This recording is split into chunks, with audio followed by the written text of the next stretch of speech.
Israel और Hamas के बीच संघर्ष विराम का पहला चरण बीते शनिवार तक तो शांतिपूर्ण तरीके से आगे बढ़ रहा था, लेकिन फिलहाल इसमें एक बाधा आ गई है। एक लड़की के कारण स्थिति थोड़ी बदल गई है। इस लड़की का नाम अरबेल यहूदी है।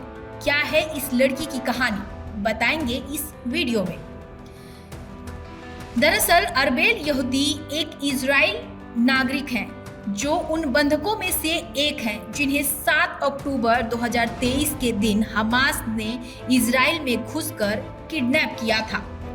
गाजा में संघर्ष विराम समझौता के तहत हमास इन बंधकों को अलग अलग खेप में रिहा कर रहा है। इनके बदले इजराइल भी कैदियों को रिहा कर रहा है। इस क्रम में शनिवार को हमास ने दूसरी खेप में 4 महिला बंधकों को रिहा किया। इजराइल ने भी इसके बदले 200 कैदी रिहा किए, लेकिन कुछ ही देर बाद इजराइल ने हमास पर संघर्ष विराम समझौता के उल्लंघन का आरोप लगा दिया। जी हां, इजराइल का कहना था कि शनिवार को रिहा होने वाले बंधकों में अरबेल यहूदी भी होनी चाहिए थी। इजराइल ने इसके जवाब में संघर्ष विराम समझौता के तहत गाजावासियों को अपने घरों में फिर से लौटने देने की प्रक्रिया रोक दी है।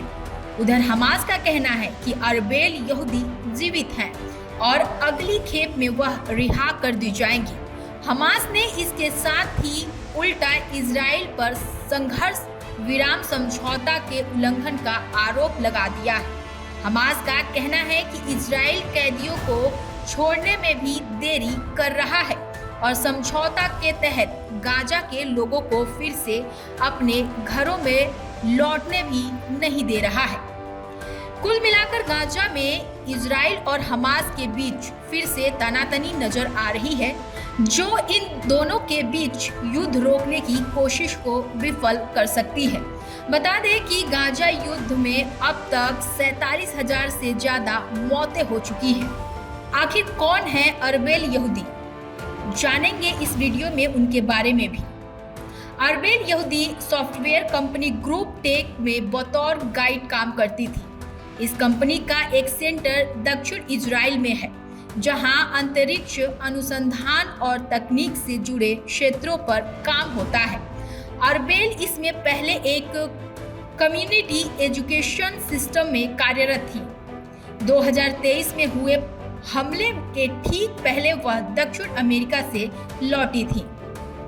हमले के दिन वह फिलिस्तीन में सटे अपने गांव नीर ओज में ही थी। हमास के लड़ाके उन्हें घर से ही उठाकर ले गए थे। आखिर युद्ध को समाप्त करने का क्या है मकसद? संघर्ष विराम का उद्देश्य इजराइल और हमास के बीच जो अब तक के सबसे ताकत और विनाशकारी युद्ध को समाप्त करना है। इतना ही नहीं, संघर्ष विराम का मकसद यह भी है कि 7 अक्टूबर 2023 को आतंकवादियों द्वारा इजराइल को निशाना बनाकर किए गए हमलों में पकड़े गए कई बंधकों की रिहाई सुनिश्चित हो सके। इस हमले के बाद इजराइल ने हमास के खिलाफ युद्ध की शुरुआत की थी। आपको यह जानकारी कैसी लगी, हमें कमेंट बॉक्स में जरूर बताएं। धन्यवाद।